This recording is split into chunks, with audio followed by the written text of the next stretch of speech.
I don't know about you, but some days I just feel like I want somebody to come and grab me by the ears and just pull me up and distract me. I just feel like I'm not winning the battle with gravity and ground reaction forces compressing my body. I'm losing the battle of what we call the accordion. As we know, as we go through our days and we go through our months and our years of life, that accumulative compression force does a number of things to our bodies, a number of things to our muscular system, our neurological system, and certainly our skeletal system.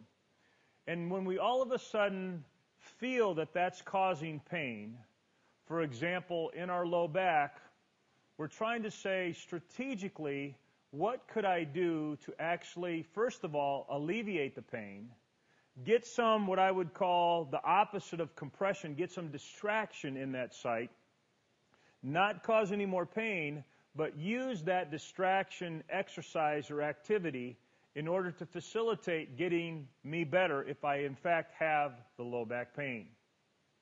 One of our questions within the Gray Institute newsletter asks, can we use the distraction techniques that we demonstrate with somebody who has an acute low back problem, potentially a facet problem, maybe even a disc problem, maybe even a ligamentous problem.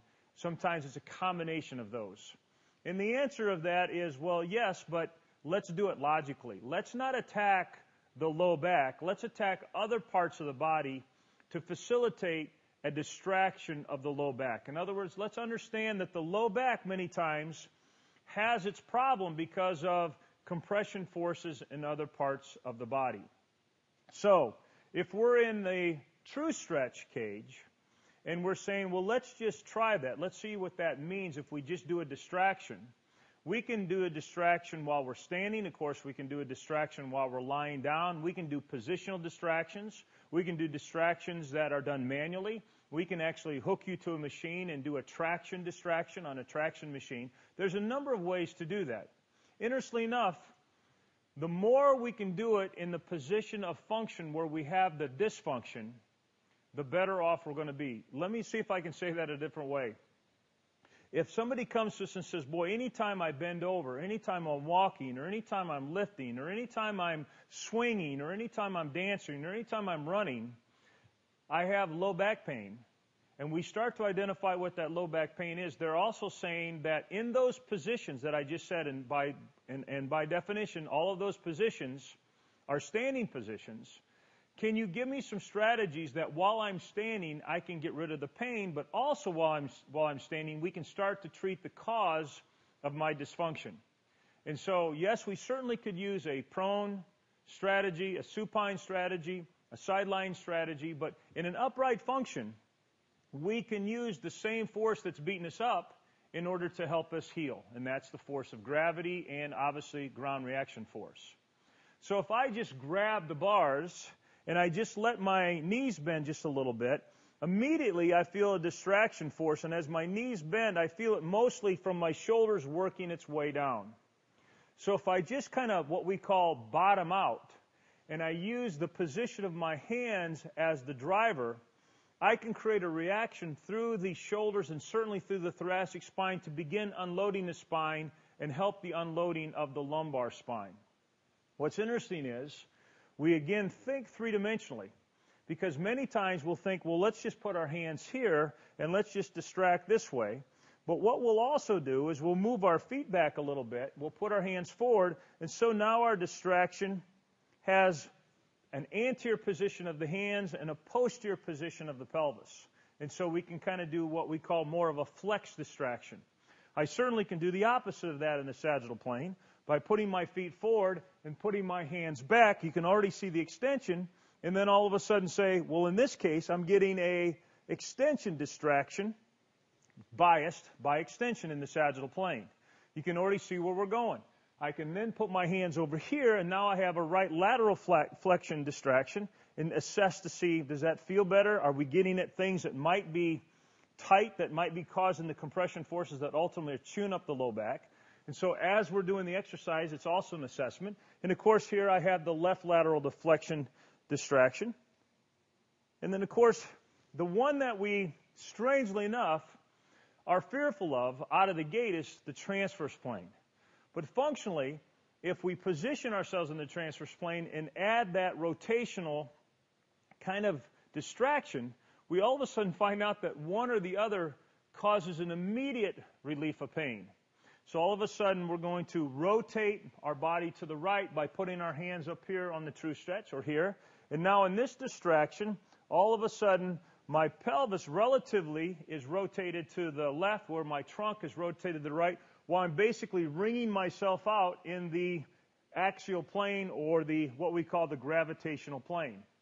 Again, the opposite of that is simply putting my hands over here. Now, what's really neat about being able to do a top-down distraction is that I can combine the planes. So I might say, boy, flexion they felt better in, lateral flexion to the right they felt better in, and rotation to the right they felt better in. So I can say, well, let's get in a position where I go flexion, I go lateral flexion to the right, and I go rotation to the right. So now I'm going to put my hands here where I get all three of those, and all of a sudden when I do distraction, I get this look in my eyes like, boy, does that feel good. But all of a sudden we see that, man, I feel a lot of tension here.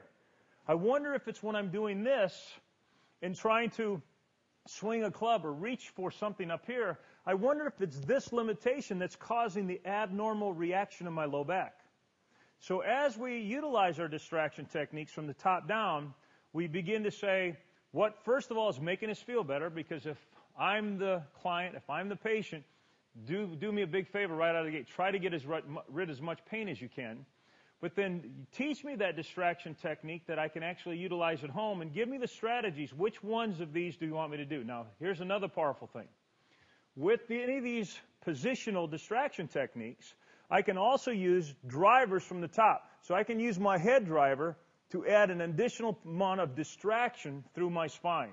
So I can sagittally plane position myself and use a sagittal plane head driver, transverse plane head driver, and even a frontal plane head driver. Now, as powerful as our hand positions are, we can do the same thing from the bottom up. Because now, instead of having my feet in what we would call XXX, which means in the sagittal plane, one's not in front of the other. And in the frontal plane, I'm kind of shoulder width. In the transverse plane, I'm not too toed in or toed out. But I can start changing that. And all of a sudden now, when I position my hands and I do a distraction technique, all of a sudden I say, wow, I'm feeling that more in my left hip flexor. So now I'm getting the distraction through another part of my body by positioning my feet a little bit different. You can certainly see the difference that we'd get with a wide stance in the frontal plane distraction in this adductor. And so all of a sudden you go, wow, I wonder if it is the limitation of this adductor that's causing abnormal motion through all three planes of motion that's creating the abnormal torsion and the abnormal loading in my lumbar spine. And the answer might be, wow, you might be onto something here. Because many times as we take somebody through a progressive exercise program to try to find out what's going to make them feel better, we find the big glitch or the link that's been causing the problem in the first place. A powerful, powerful understanding of function. And then, of course, we can also toe in and do our distraction. And we can toe out and do our distraction. So we got positions of right or left foot ahead, wide or narrow, toed in, toed out, and any combination thereof. Now, if we want to get really funky, so to speak, we can do different foot positions, but then add a knee driver. Remember, we'd use a neck driver, a head driver. So I can do a distraction. I'm in what we call RXX. My right foot's forward. I'm still shoulder width, so I haven't tweaked the frontal plane, X, and I haven't tweaked the transverse plane. But now I want to get after something in the frontal plane from the sagittal plane position. So I'm going to put my hands right laterally flexed, and now I'm going to do the distraction. And all of a sudden I say, whoa, I didn't realize it, but the posterior part of my left butt is really tight, and I really feel that IT band tightness. And so with my foot position like this and going through this, it's going, I wonder if it's the limitation of my IT band that's inhibited the ability for my foot to roll in when I walk and run, that limited the ability of my femur to move in the transverse plane, that locked up my pelvis, which is probably the number one cause of locking up the pelvis. They cause my lumbosacral junction to slam when I walk. So all of a sudden we have low back pain, But through our distraction techniques, we're finding out that, I can use these techniques to start to assess potentially what some of the causes and compensations are that would lead me to ultimately providing a strategy and a powerful program to get rid of that low back pain. So understanding that being able to distract physiologically consistent with how the body wants to distract, but using that distraction to feed the low back, but primarily identifying a top-down distraction and a bottom-up distraction, not only by positions, but what we drive with. So I can position here,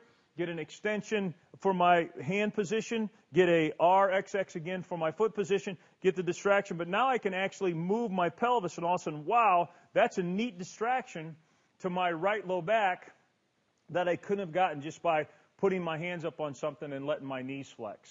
And so a top-down strategy, a bottom-up strategy of position with distraction, and a head driver strategy, a pelvis driver strategy, and even a knee driver strategy will get us to understand that we can immediately alleviate a lot of the pain right out of the gate, but become very aware of potentially what might be causing the pain in the low back. Interestingly enough, 100% of low back pain does not have its primary cause in the low back. The symptoms in the low back, the disc is getting beat up, the ligaments are getting beat up, the facet's getting beat up, the pars articularis could even be fractured, but the back didn't do it to itself. Something within the chain did it, and understanding this distraction strategy will be a first step towards understanding not only how to get rid of the pain, but understanding the cause of the ultimate compensation and the symptoms.